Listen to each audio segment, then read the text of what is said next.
ভোটের মুখে দক্ষিণ 24 পরগনার কুলপিতে প্রকাশ্যে তৃণমূলের গোষ্ঠীদ্বন্দ্ব। বর্তমান বিধায়ক যোগরঞ্জন হালদারের টিকিট ও জামানত নিয়েই প্রকাশ্যে সভা থেকে হুঁশিয়ারি, আর এই ভিডিও ঘিরেই তোলপাড় রাজনৈতিক মহল।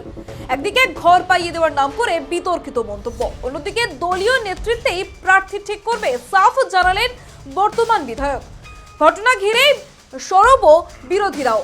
কুলপির রাজনীতিতে এই মুহূর্তে প্রশ্ন একটাই, ভোটের আগে কি আরো বাড়তে পারে অন্তর্দ্বন্দ্বের উত্তাপ? দেখুন, কুলপিতে গোষ্ঠীদ্বন্দ্ব প্রকাশ্যে। বর্তমান বিধায়ক যোগরঞ্জন হালদারের জামানত শেষ, টিকিট পাবে না, তাদের সঙ্গে না থাকলে ঘর পাবে না। প্রকাশ্যে সভায় হুঙ্কার।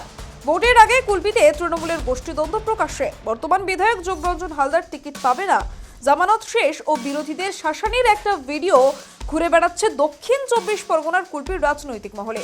আবার বিতর্কে তৃণমূলের প্রাক্তন প্রধান, দক্ষিণ গাজীপুর অঞ্চলের বর্তমান প্রধানের স্বামী ও সংখ্যালঘু ছেলের সভাপতি রহিম গাজী।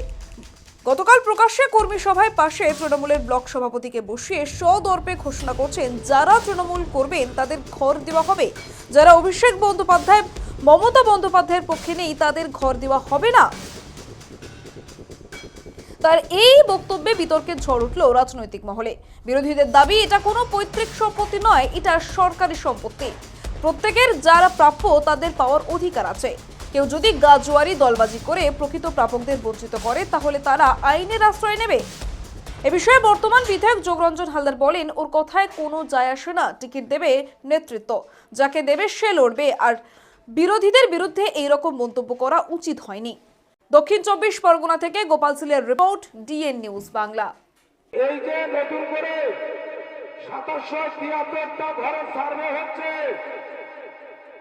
আমি আর মাইকে বলছি,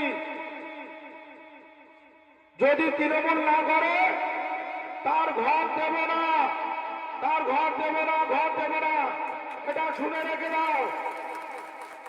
যে কংগ্রেস করবে তার ঘর দেবে না, বিজেপি করবে তারও ঘর দেবে না।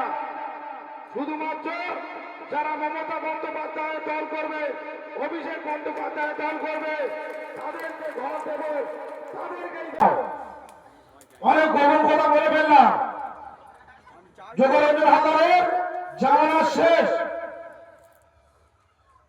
আর যারা ভাবছে পার্টিটাকে বিভাজন করে চলবে, তো এই ঘরে আমি তাদের দেখিয়ে দেবো খেলাটা। আমার সেই পুরনো রূপ শুরু করছি। ওর মতো লোকের উত্তর দিতে আমার ভালোই লাগে না একদম। ও তো নিজে কোনো নীতি নিয়ে চলে না। ও কংগ্রেস, আইএসএফ সবাইকে নিয়ে একটা পঞ্চায়েত গঠন করে, ওর কথার কোনো উত্তর আমার দেওয়ার ইচ্ছা নেই। তবে আমাদের নেতা এবং নেত্রী, আমাদের নেত্রী মমতা বন্দ্যোপাধ্যায় এবং অভিষেক বন্দ্যোপাধ্যায় নেতা, এরা যা ঠিক করবে, যাকে টিকিট দেবে সেই টিকিট পাবে, যাকে টিকিট দেবে সেই টিকিট পাবে, সেই লড়াই করবে।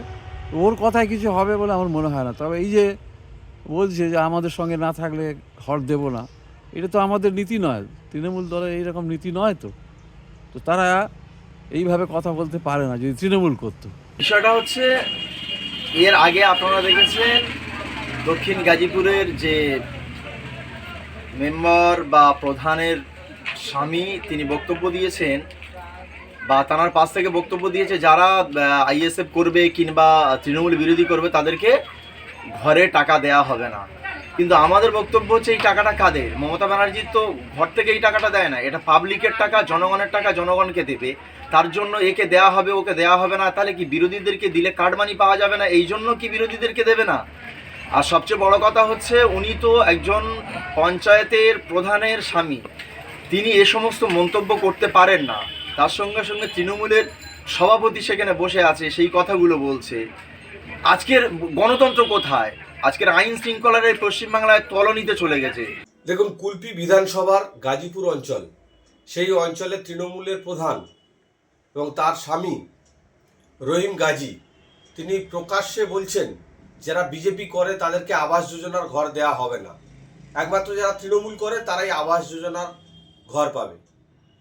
তো কি বলবো, এখানে যারা তৃণমূল করছে তারা এই আবাস যোজনার টাকা বলুন বা সেন্ট্রাল থেকে পাঠানো যে কোনো সরকারি খাতের টাকা বলুন, তারা নিজেদের পৈতৃক সম্পত্তি ভেবেছে।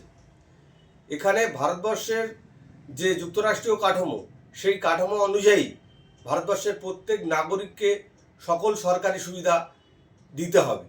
কিন্তু তৃণমূল কংগ্রেসের একটা অভ্যাসে দাঁড়িয়ে গেছে যে তারা চুরি করবে, ডাকাতি করবে, লুট করবে, আর শুধুমাত্র নিজের দলের যারা কর্মী বা সমর্থক আছেন তাদেরকে তারা সরকারি সুবিধা দেবে।